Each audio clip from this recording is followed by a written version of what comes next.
For seeing the shear and moment diagram, we just do that. We go to this. This. Okay, this is here. Put OK. We go to joints, and here you can see the. We don't have any joints for now. We go to frame. We go here. From here we go to frames and cap, and then we choose what kind of chart we want to see. Okay, let me close that. We want to see a shear 2 by 2. As you can see, this is the shear of the model. We can also see the moment diagram.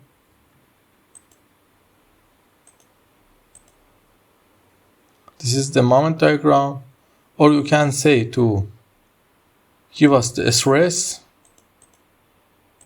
of the model. And another thing, if you want, for example, torsion or axial force, they are the things you can get the answers that you want. Okay, but just for now, let's delete them. You can also see them by right-clicking on the model. Let me just put something on it.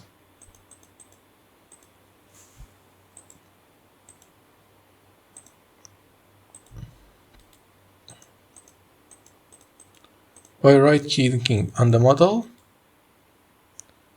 you can see all the part view unit.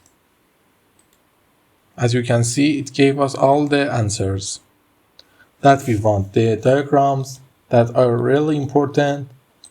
If you study the structural analysis, you know why they are so important and we need them. Deflection, moment, shear, and also we can see them in 3D. As you can see, we can change the frame couple to 3:3, and it will give us something, but I don't really like them. Okay, in this lesson you learn how to see the model diagram you want, and now you can calculate its shear and everything you want for you to see. Let's go to XZ, and then let's go and see 2YT. Moment. And also it gave us the values. If you want, we can put the values here. Reset from to default value. You can see the value here. I think I changed it here, but you can see them if you want. Let me frames. I think it's naming the frames, but you can also see the values if you want. We are going to discuss this later, but this is the end of our first project. This is the easiest one for you to just know a little about SAP 2000 and how to work with it. In the next lesson, we are going to create a better and bigger project and start our project then. Bye.